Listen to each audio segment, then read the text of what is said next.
Bismillahirrahmanirrahim. Assalamualaikum warahmatullahi wabarakatuh.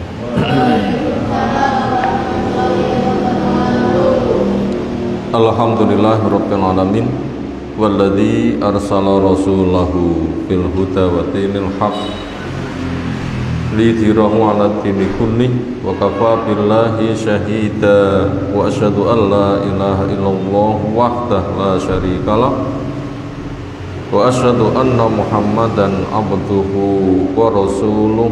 Allahumma shalli ala Muhammad wa ala alihi wa ashabihi wa man tabi'ahum bi ihsanin ila yaumiddin. Ya ayyuhalladzina amanu taqullaha haqqa tuqatih wa la tamutunna illa wa antum muslimun wa ba'du. Fa inna asdaqal hadisi kitabullah wa khairal hadyi hadi Muhammadin sallallahu alaihi wasallam wa syarrul umuri muhdatsatuha fa inna kulla muhdatsatin bid'ah wa kulla bid'atin dhalalah wa kulla dhalalatin finnar. Ayol ikhwah azana subhanahu wa ta'ala, alhamdulillah syukur kita hatur kepadanya, salawat dan salam semoga tercurah untuk Rasulnya Muhammad sallallahu alaihi wasallam. Mengiring kajian kita sore hari ini, Allah turunkan rahmatnya yaitu hujan. Syukur kita dengan berdoa, Allahumma sayyiban nafi'an, ya Allah curahkan pada kami hujan yang bermanfaat. Insyaallah kita melanjutkan mengkaji kitab Nida'atur Rahman li Ahlil Iman, panggilan-panggilan Allah Zat yang Mar-Rahman untuk hamba-hambanya yang beriman. Tulisan dari Syekh Abu Bakar Jabil Al-Jazairi. Semoga Allah merahmatinya dan menjaga kita semuanya.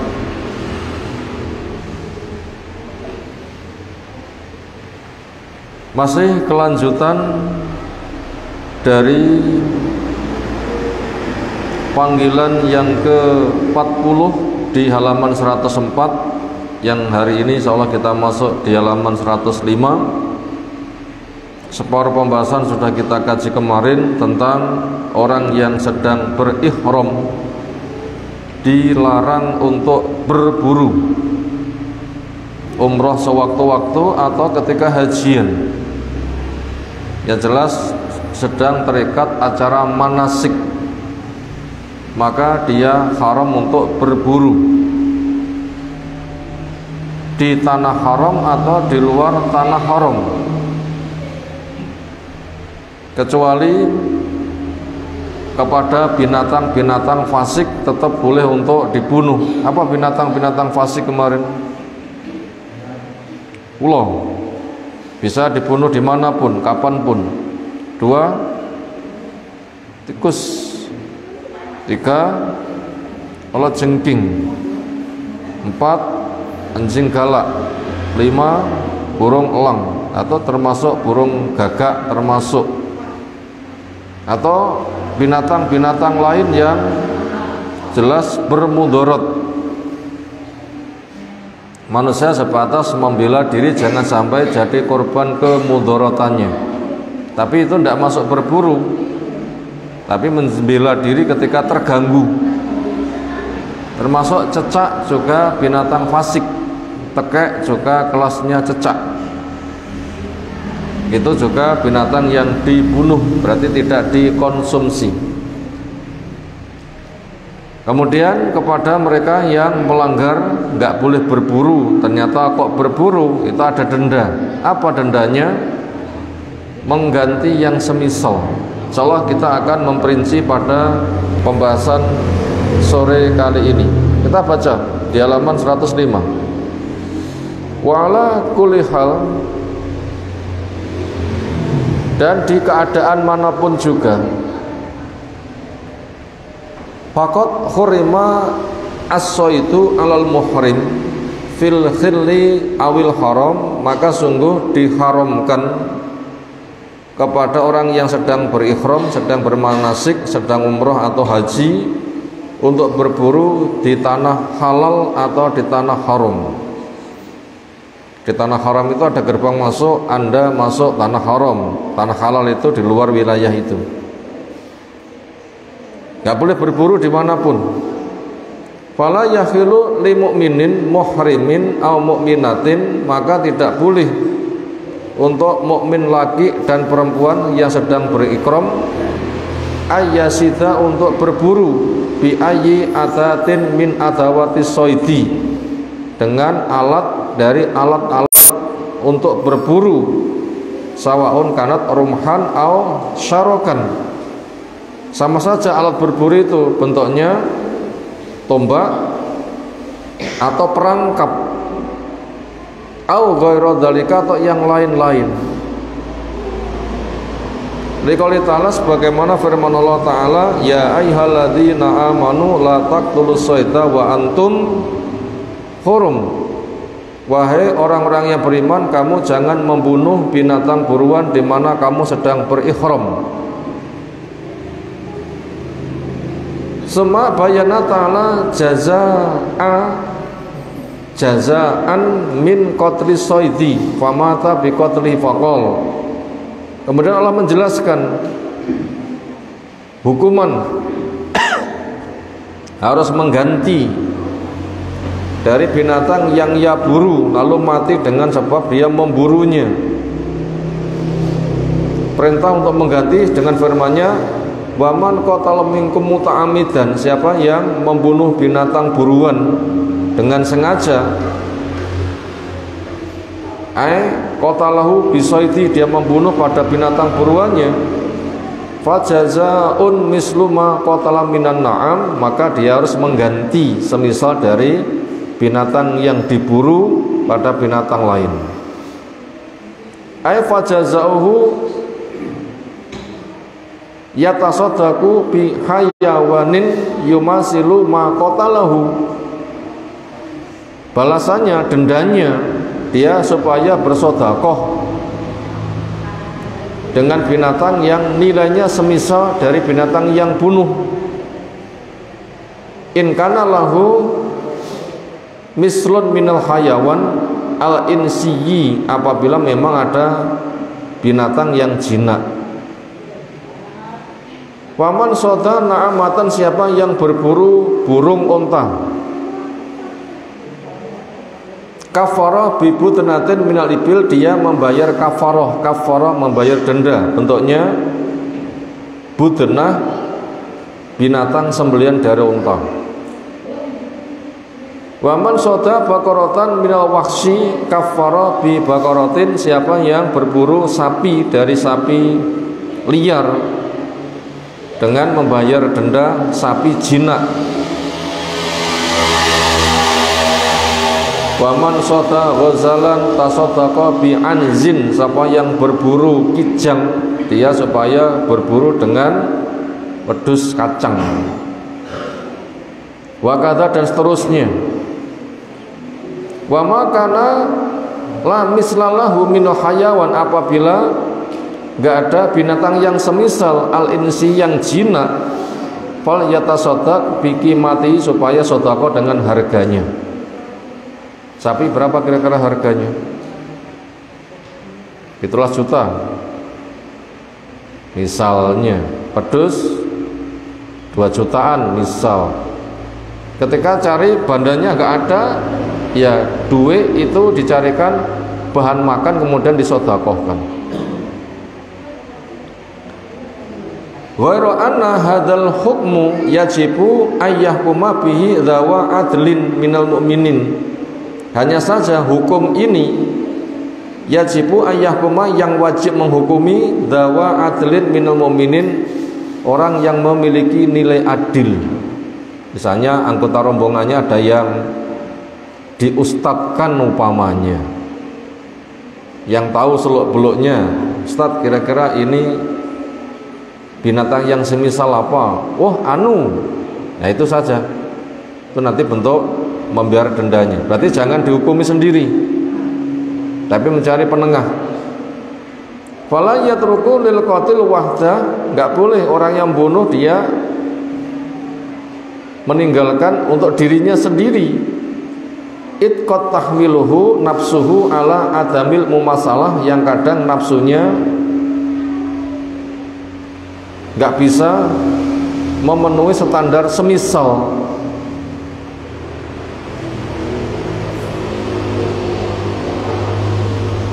Mungkin karena egonya golek penake, dia yang punya masalah, dia menghukumi golek sing paling murah. Nah itu kan nggak boleh kan. Makanya carikan orang lain yang adil.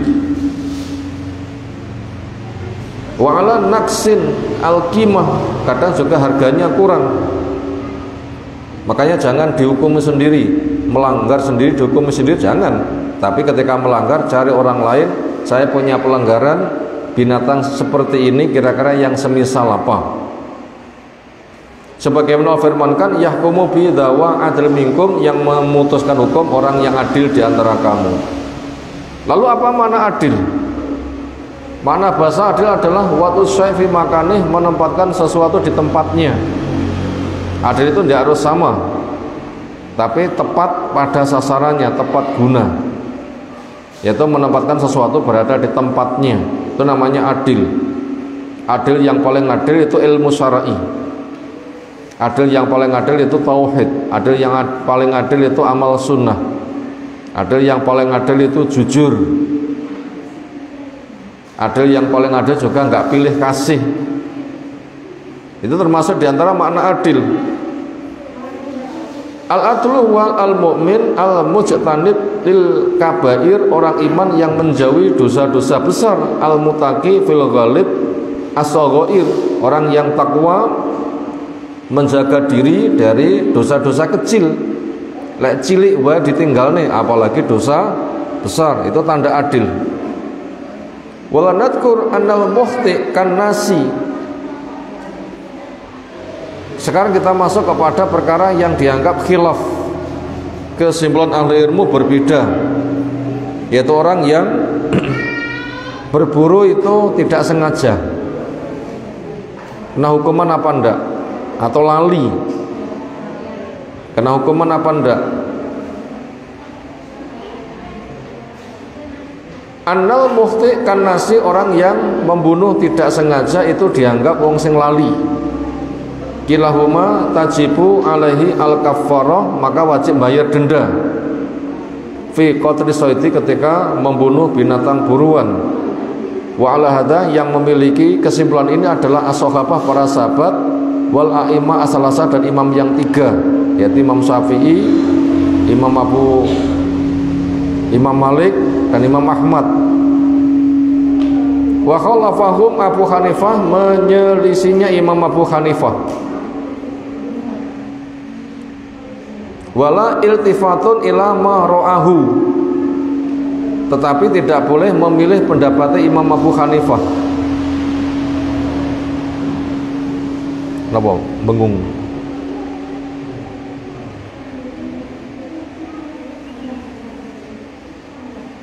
Ba'da an qala bi khilafi ma qala jullus sahabati wa tabi'in wal a'immah as-salasah.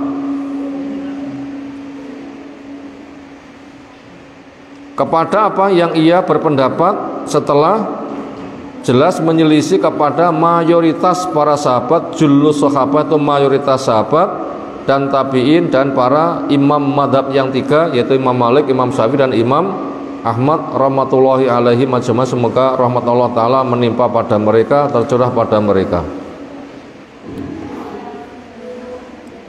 Jadi jumhur, mayoritas itu orang yang membunuh tidak sengaja itu sama dengan lali, tetap kena hukuman.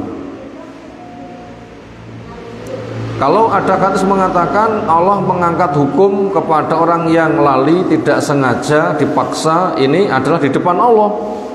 Allah nggak menuntut. Tetapi bila kaitannya di depan makhluk, kena. Napa contoh nih? Tiang pengen bandem pitik, neng ngenei wong liwat, di depan Allah dosa mboten? Enggak dosa. Tadi depan makhluk dituntut. Kayak kocokku pecah hijau lono. Nah begitu. Di depan Allah dia enggak dosa. Jadi depan makhluk dia dituntut. Kenapa? Merusak lingkungan.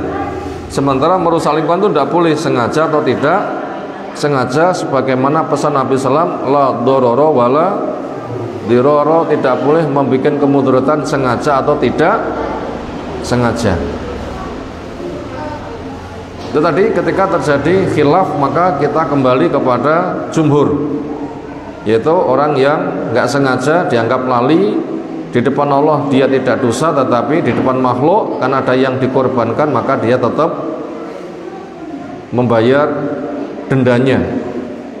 Berikutnya waqala ta'ala hadiyam balighal Ka'bah,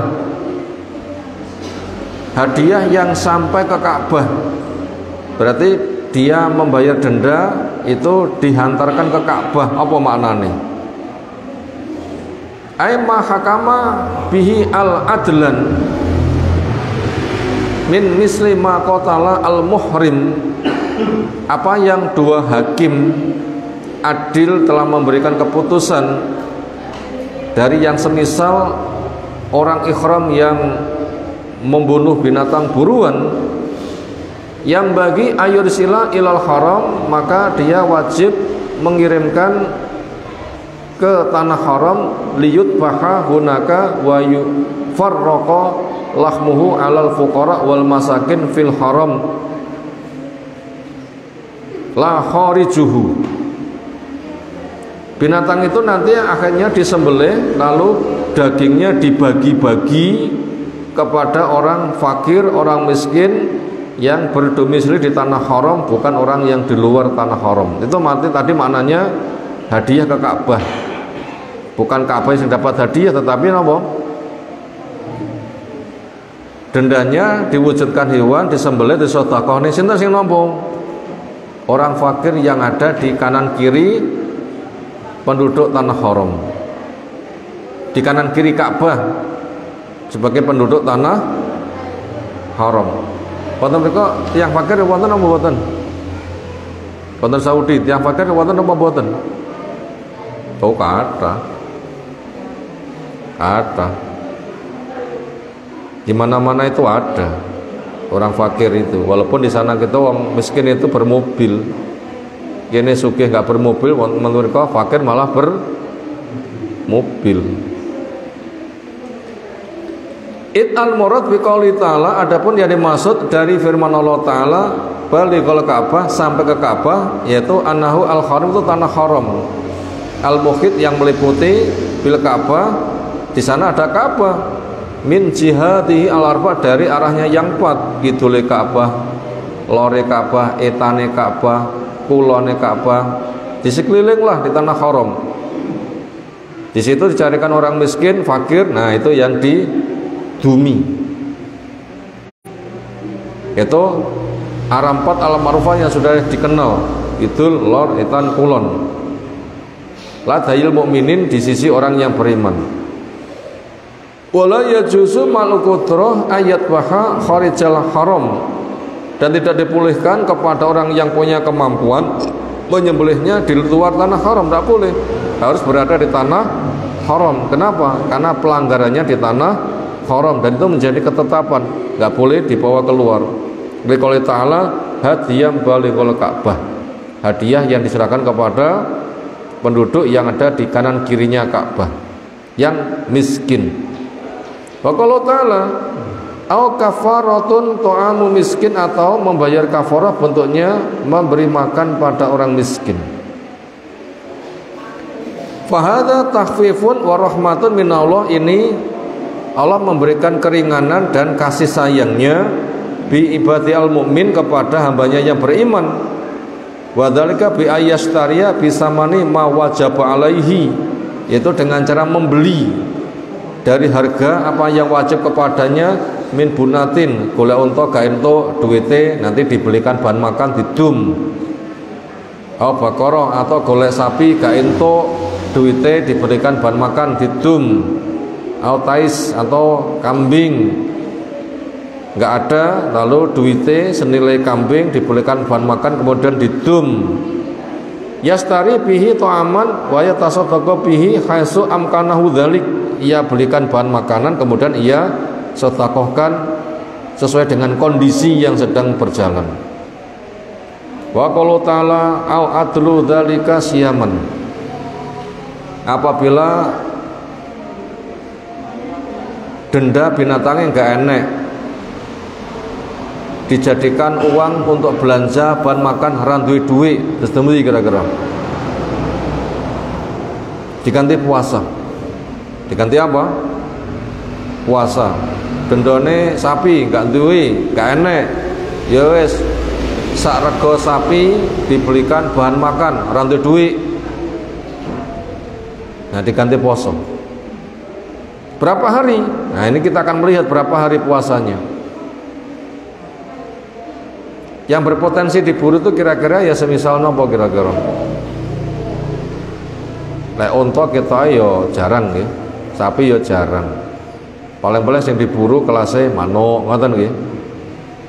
Manuk niku nilaine permainan. Semisal wedhus juga punya nilai permainan. Pamane regane 2 juta. Niku lek ditukokne bahan makan saged ditum tiyang pinten. Lek wong sitok setengah sok.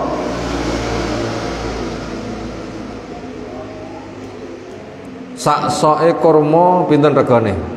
3 kilo kurma pinten regane? Pamane per kilone 50.000. 3 kilo 150. Separone berarti 75. 75 niku lek 2 juta diporo 75 pinten? 20 sing 5 ya sekitar selawenan wong kira-kira. Ya poso selawe dino. Ya pomo disedekahne pantese diwehne wong selawi. Sementara apa sedekah gak enek, berarti dijoli poso. Berapa hari? Selawe dino. Kurang lebih. Masa sasi dhewe nggih. Ya makanya itu dendanya itu berat aja melanggar. Wong sedang ihram kok berburu. Lah niatane umroh kuwi pancen golek manuk apa ngibadah apa nggih ngoten to nggih. Mosok kroyo-royo adoh rono mek golek doro ngoten nggih. Ya ora sumbut. Ya makanya jangan dipalingkan. Makanya itu menggiring ben tenanan, ben fokus nang ibadah. Wa hadza takhfifun akhar wa rahmatun bil mu'minin, merupakan keringanan yang lain dan rahmat Allah kepada yang beriman.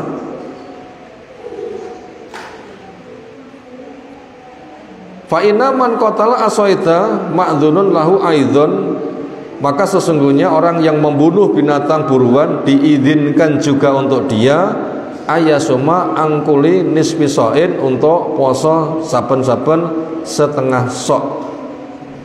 Wis kira-kira pomo kurma sak sok niku 3 kilo per kilone 50.000, setengahnya berarti 75.000. Wedhus regane 2 juta, ya sekitar wong selawenan wong lah, sekitar itu 30 kurang ya meh poso sesasi mian.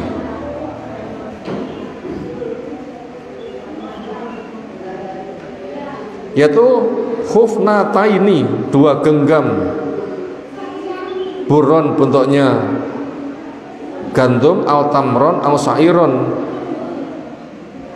bentuknya biji gantung atau tempon gantung atau kurma, yaman untuk jatah sehari, hatta yakmula asyam, sehingga dia sempurnakan puasa bi adati ma wajib ali min itam, apa yang wajib dari memberikan makan. Sing diwehi wong makan itu sekitar selawe apa 17, berarti posone juga 17 dino. Wa qala ta'ala liyaduqa wa pelamri, supaya dia merasakan resiko dari perbuatan pelanggarannya.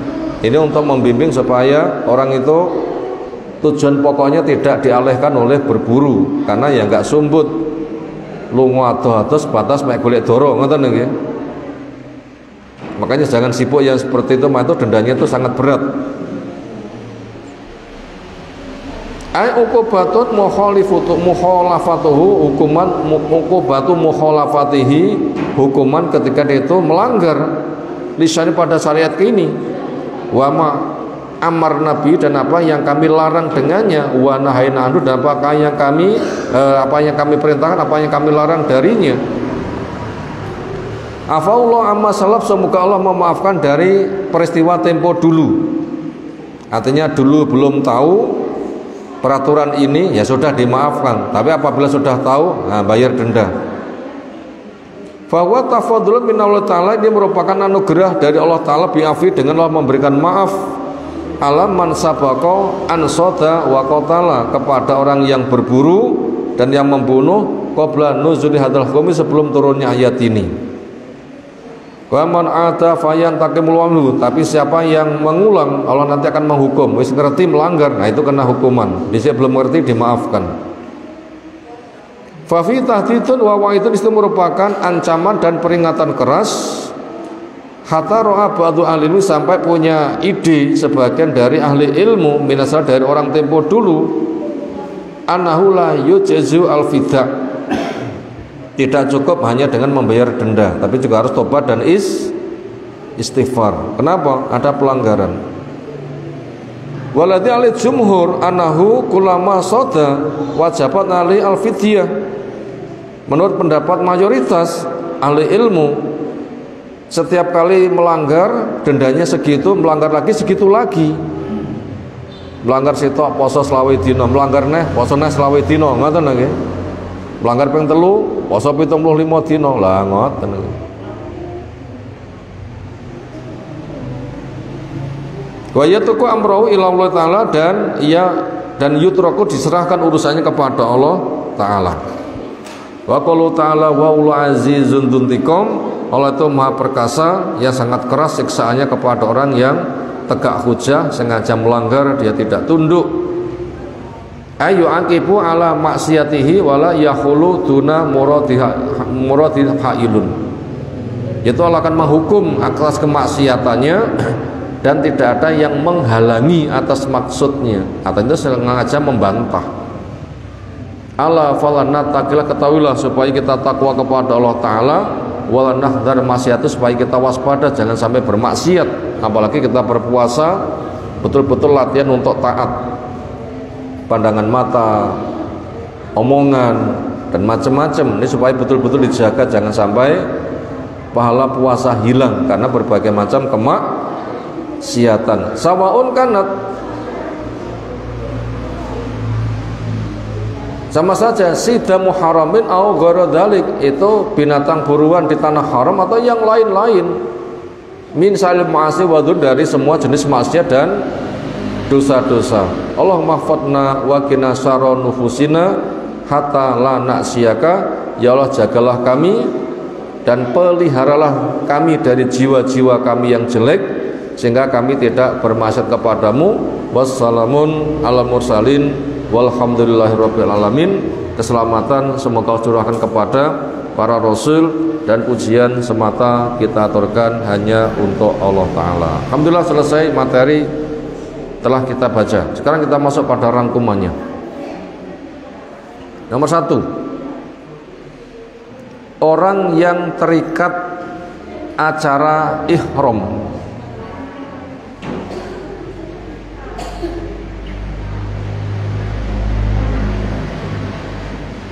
Orang yang terikat acara ihram tidak boleh berburu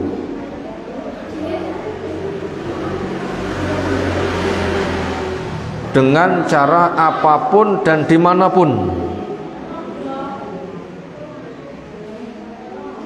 Kita ulang, nomor 1, orang yang terikat acara ihram tidak boleh berburu dengan cara apapun dan dimanapun. Titik.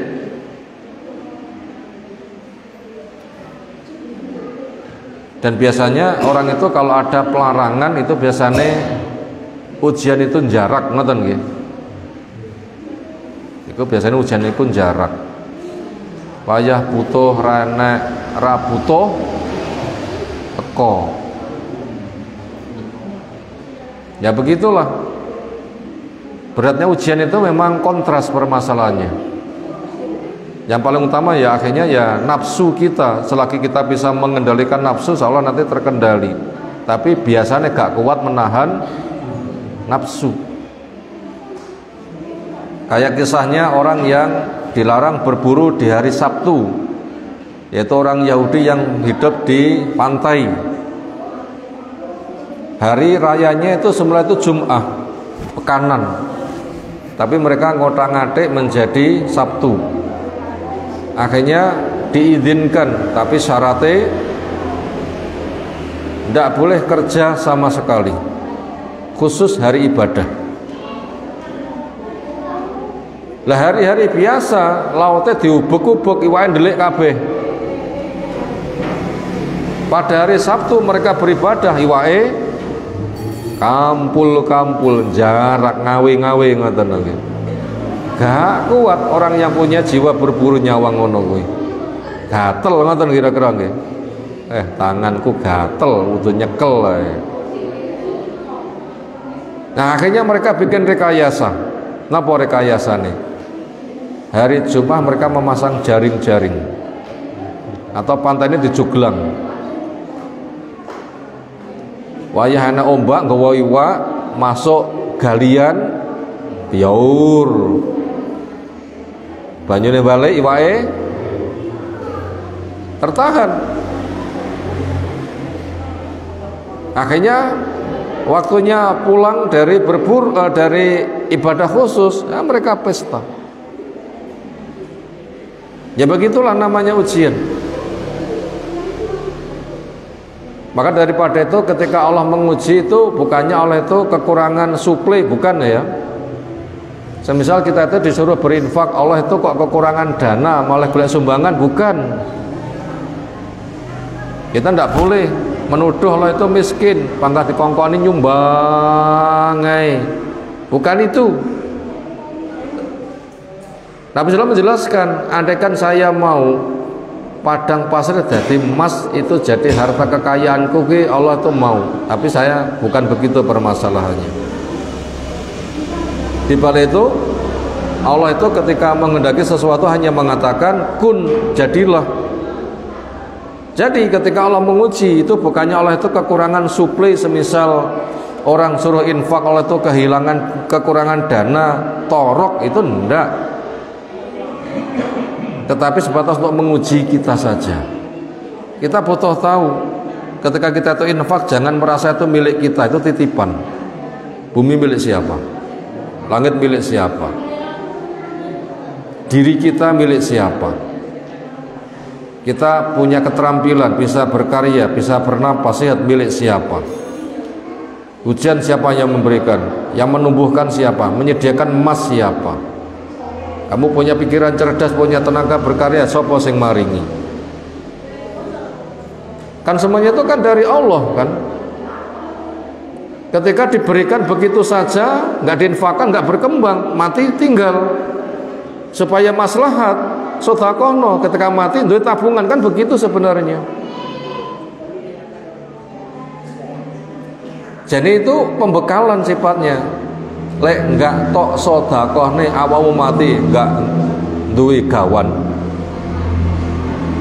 Tangan kosong, mulih lunga ora duwe duit, ngoten nggih. Ini kira-kira kerjaan luar negeri 10 tahun mulai rantai duit malah nggawa utang terus seperti kira-kira. Nah, sedekah dan aneka ragam macamnya itu adalah untuk tabunganmu. Karena dengan sedekahmu Allah menggandakan 10 kali, 700 kali sampai kelipatan yang nggak bisa dihitung. Dijadikan biji ditanam di lahan surga. Setiap kali panen jadi benih, akhirnya lahan semakin luas, tanamanmu semakin luas. Nanti apabila kamu mati, nah tinggal memasuki taman-tamanmu, kebun-kebunmu, apa yang kamu sedekahkan siap kamu petik. Kan begitu sebenarnya. Makanya ujian itu seperti itu. Untuk menguji ketundukan kita, keikhlasan kita, ketaatan kita. Makanya apabila kita berpikir demikian, kita nanti akan bekerja keras untuk jadi orang yang sukses. Itu tadi nomor 1. Orang yang terikat acara ihram, umroh atau haji tidak boleh berburu dengan cara apapun dan dimanapun. tombak, jaring, dicekel lawaran. Tidak boleh di tanah halal maupun di tanah haram, nggak boleh semuanya. Nomor 2, denda pelanggaran dari larangan berburu. Kita akan melihat denda pelanggaran dari larangan berburu. Nomor 1, mengganti yang semisal. Burung unta, napa sing semisal? Unta. Sapi alas, ya sapi. Kijang, wedhus. Doro, kelasnya wedhus, podo-podo permainan iku nggih. Dan yang lain-lain itu mengganti dengan yang semisal. Ini denda pelanggaran larangan berburu. Nomor 1, pilihan pertama yaitu mengganti dari benda yang semisal. Apabila tidak ada, sekarang masuk pada pilihan nomor 2, yaitu memperkirakan harganya, lalu dibelikan bahan makan.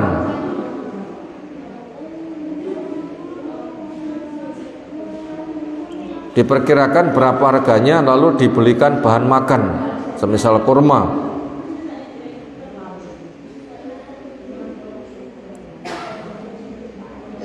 Setiap orang miskin mendapatkan sedekah setengah sok, sekitar karo tengah kilo.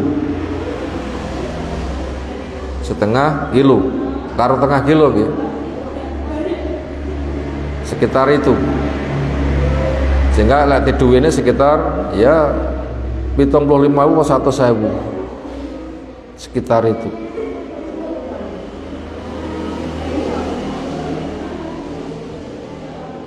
Sing paling pantas orang itu sono itu kan kurma to nggih, sing paling pantas. Lek beras ya kesuwen. Beras kan wong kene. Ya kurma yang paling mudah, langsung bisa dikonsumsi, rasa dimasak ngoten nggih. Ditumne langsung dimakan bisa, karek ngombeni. Itu pilihan nomor 2 ketika yang pertama tidak bisa. Atau nomor 3, bila juga nggak punya duiti, apa nomor 3? Diganti puasa. Jumlah harinya sebanyak orang yang nompo sedekah. Apa ketiga? Diganti puasa. Berapa hari? Ya sejumlah sedekahmu sing nampa wong pira? Sing nampa wong 10, ya posomu 10 dina. Sing nampa wong 20, posomu ya 20 dina. Nah begitu. Sing nampa wong 50, posomu ya 50 dina. Nah begitu dendanya.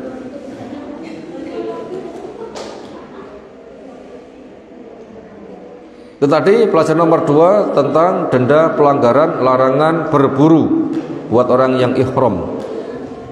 Sekarang masuk pelajaran ketiga. Hukuman ini harus lewat 2 orang adil. Hukuman ini harus diputuskan oleh 2 orang yang adil, tidak boleh diputusi sendiri. Nah begitu, harus lewat orang adil, tidak boleh diputusi sendiri. Lah diputusi sendiri ya golek penake dhewe, pengen ngoten. Lah diputusi sendiri golek penake dhewe. Makanya itu diputuskan oleh 2 orang yang adil. Siapa? Ya rombongannya siapa yang ditokohkan, yang adil, yang arif, yang bijak, yang tidak pilih kasih, yang berpikir objektif. Nah itu yang diminta. Kira-kira berapa? Nah bila sudah nanti disedekahkan. Dan itu tidak usah lewat pengadilan Saudi loh, ya. Nah cukup anggota rombongannya. Pelajaran nomor 4. Penerima sedekah yaitu orang miskin penduduk tanah haram. penerima sedekah sinten? Orang miskin penduduk tanah haram. Ya orang miskin yang bisa dijumpai di situ. Wonten mriku tandane wong miskin napa? Biasanya duduk nek pinggir dalan. Wong liwat langsung nyelehne. Itu biasanya wong miskin ngoten niku. Nek jenengan wonten mriku nganteng napa nganteng niku? Ngadeg nek pinggir dalan niku dipun kira wong miskin. Nggih wong liwat ngelungi dhuwit niku nggih. Makanya bila kita nggak ingin dianggap wong miskin ya jogrok aja nang pinggir dalan. Nek kene dadi ustad termasuk orang kaya raya ketika ngenteni koncone lunga nang pinggir dalan pun kira wong miskin niku nggih. Wong liwat malah padha ngelungi. Makanya ngedoh. Itu diantara untuk mengenali bagaimana orang miskin yang ada di sana. Itu penerima sedekah, yaitu orang miskin yang ada di daerah tanah haram. Ya mubeng-mubeng sapa nggo cetok wong dikira miskin, ya itulah diberikan kepada dia. Pelajaran nomor 5. Membunuh binatang buruan tidak sengaja. Fatwa yang kuat, maka dia tidak dosa, cuma harus bayar denda.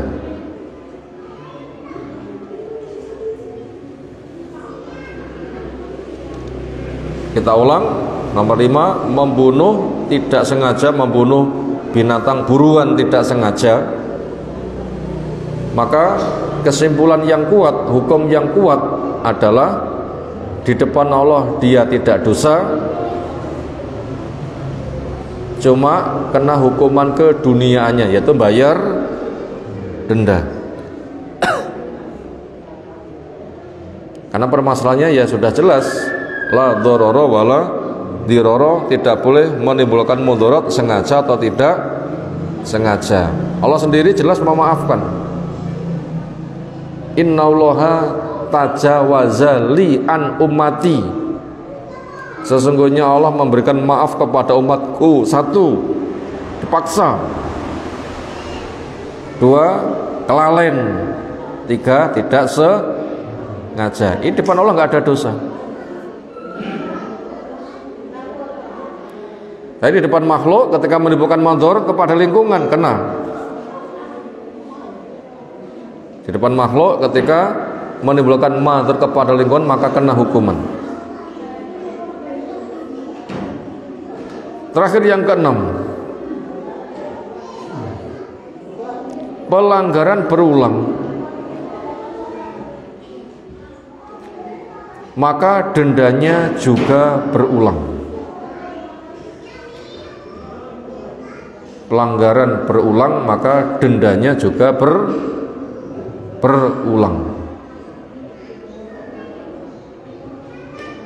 Misalnya nyolong dipotong tangannya tengen, sok nyolong neh sikile sing kiwa, sok nyolong neh tangannya sing kiwa, sok nyolong neh sikile sing tengen, sisi buntung. Nah, senada dengan itu, melanggar sekali hukumannya ini, melanggar lagi kena hukuman lagi, melanggar lagi kena hukuman lagi. Nah begitu. Demikian yang kita kaji sore hari ini. Untuk masuk maghrib masih ada beberapa waktu, bisa kita tunggu sambil berzikir dan semisalnya. Bila ada pertanyaan disilahkan. Bila nggak ada kita anggap cukup. Masih ada beberapa menit untuk masuk pada waktu maghrib, bisa kita siapkan segala sesuatunya. Semoga Allah memberikan ilmu bermanfaat untuk kita semuanya. Subhanakallahumma bihamdika asyhadu an la ilaha illa anta astaghfiruka wa atubu ilaik. Assalamualaikum warahmatullahi wabarakatuh.